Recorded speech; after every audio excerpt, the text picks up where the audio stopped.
وخرج أحمد وطبراني بإسنادهما عن أبي الدرداء رضي الله تعالى عنه أن رسول الله صلى الله عليه وعلى آله وسلم قال La yada' jangan sampai meninggalkan dari wada'a yada'u min thaniyatil wada' La yada' jangan meninggalkan rajulun seseorang minkum dari kamu aya'amala untuk dia beramal lillahi untuk Allah kulla yaumin setiap hari alfa hasanatin 1000 kebaikan Hina yusihu ketika dia masuk waktu pagi yaqulu dia mengatakan subhanallah bihamdih mi'ata marratin 100 kali fa inna sesungguhnya pahalanya subhanallah bihamdi 100 kali alfu hasanatin adalah 1000 kebaikan wallah demi Allah insyaallah Wallahi insyaallah ay ya'mala fi yawmihi min ad-dunub mitadalik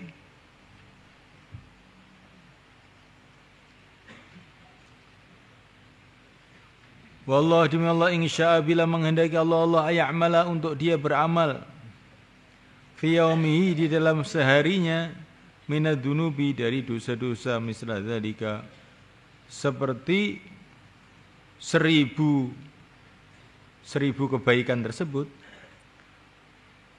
wa yakunu dan adalah ma'amila perkara yang dia amal min khairin dari kebaikan siwa dzalika yang selain tasbih 100 itu wafiron adalah masih sempurna fa inna sesungguhnya subhanallah bihamdihi alfu hasanatin adalah pahalanya 1000 kebaikan wallahi demi Allah insyaallah bila menghendaki Allah ya'mala untuk dia beramal fi yaumi di dalam seharinya minadzunubi dari dosa-dosa misdalika seperti 1000 itu wa yakunu dan adalah ma'amila perkara yang diamalkan min khairin dari kebaikan siwa dzalika selain 100 tasbih itu wafirun sempurna tidak terkurangi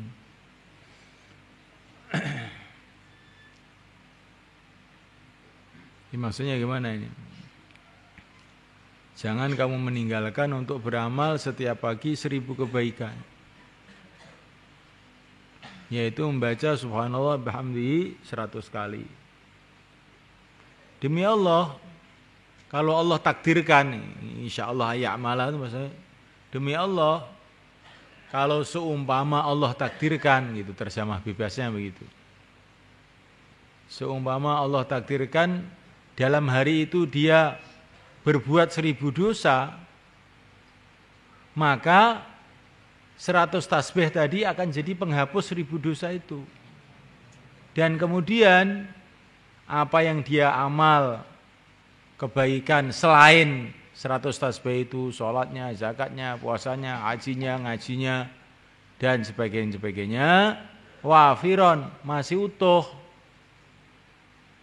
Karena kan innal hasanat yudhibna sayyi'at. Kebaikan itu akan menghapus keburukan. Nah kalau kamu sudah baca tasbih 100 kali itu kayak berbuat 1000 kebaikan. Kalau kamu berbuat 1000 keburukan, maka 1000 keburukan itu akan terhapus dengan 1000 kebaikan yang hasil dari 100 tasbih itu. Kemudian amalan kamu kebaikan yang lain, sholatnya, puasanya, hajinya, umrohnya, ngajinya, dakwahnya, wafiron utuh. Ini kalau hitungan matematik ini. Ini hitungan matematik. Kita berharap kepada Allah supaya begitu. 100 tasbih dapat pahala 1000 kebaikan, semoga menghapus 1000 dosa. Dan insya Allah maksudnya wallahi insya Allah dan sebagainya ini maksudnya itu sangat jauh lah. Orang itu kalau sampai berbuat 1000 keburukan dalam sehari itu sangat jauh. Orang iman betul-betul. Masa sehari sampai 1000 keburukan dia buat.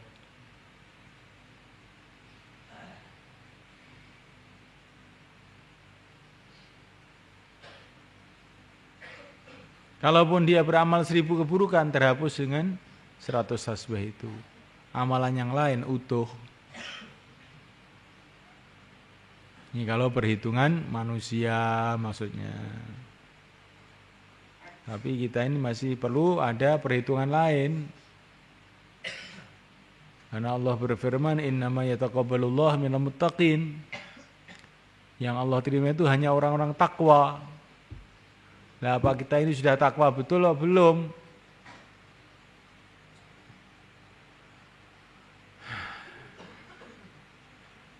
Ya, kita ini mesti sudah takwa, tapi takwa itu bertingkat-tingkat. Nah, takwa itu maknanya mengamalkan seluruh perintah, menjauhi seluruh larangan. Nah, orang itu dalam mengamalkan agama ya tingkat-tingkat. Takwa pertama, masuk Islam itu juga sudah takwa. Takwa tahap pertama. Ini sudah amal lagi tahap kedua sampai hum darajatun indallah. Tingkatan-tingkatan.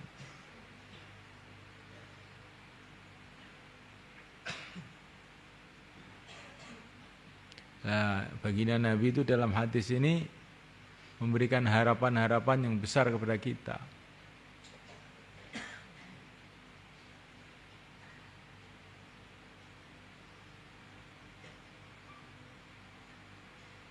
Karena orang itu perlu punya harapan yang besar kepada Allah.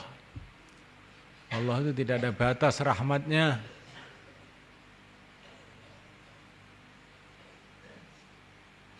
Wa rahmatuhu wasi'at kulla syai'. Rahmat Allah itu enggak bisa dibatasi. Maka kita perlu berharap yang sebanyak-banyaknya, sebesar-besarnya.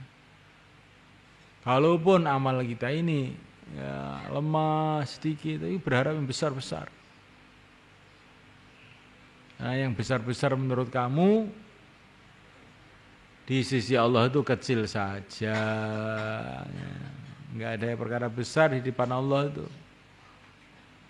Berharaplah yang besar-besar.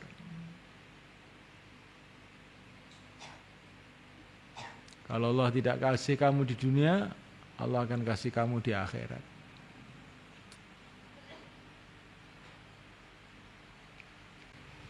Pahala itu enggak ada batas, enggak ada istilah lebih. Lah wis dek Ramadan niku kula niki pun amal kayak wis diperdekakne kon neraka. Lah nyapa dadak amal neh kan nggih pun cukup to Ramadan wis bolak-balik. Sane kalek turune mawon. Ya. Ini pikiran yang tidak benar. Ya, walaupun kita ini sudah beramal amalan-amalan yang dijanjikan oleh Allah akan masuk surga berlipat-lipat, berhari-hari, bertahun-tahun, kita terus beramal lagi. Karena kita belum tahu diterima atau tidak, ini pertama. Kedua kali di akhirat itu panjang waktunya. Buatlah kerja sebanyak-banyaknya untuk akhirat itu. Carilah bekal yang sebanyak-banyaknya. Kalau mau pergi Surabaya, ya 50.000 cukup. Kalau Jakarta, 100.000. Kalau mau ke Mekah, 40 juta. Nah, kalau mau ke surga, berapa kamu persiapan? Nah, itu kamu renungi sendiri. Jadi jangan ada istilah sudah cukup tuh jangan ada. Kalau urusan akhirat tuh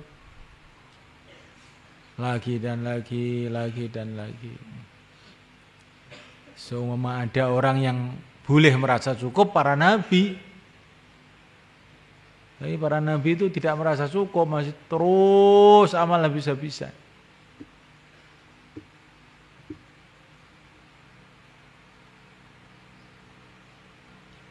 Maka ya ayyuhal insan, ma gharraka bi rabbikal karim. Hai manusia, jangan kamu tertipu dengan Tuhan kamu yang Maha Pemurah. Gara-gara dimurahi oleh Allah tertipu. Rasanya, gak apa-apa, Allah mau murah kok. Gak apa-apa. Dosa sithik, wudu hilang. Salat rakaat serontok. Dikirim 100 tek. Ahli swarga mlaku ning donya kuwi. Loh, apa kamu lebih pandai dari para nabi? Para nabi yang tidak pernah berbuat dosa itu nangis terusan, istighfar terusan. Apa kamu lebih pandai dari para wali? Nah, jangan kita tertipu dengan kemurahan Allah. Justru Allah itu memberi kemurahan-kemurahan ini awake dhewe tambah tenanan begitu.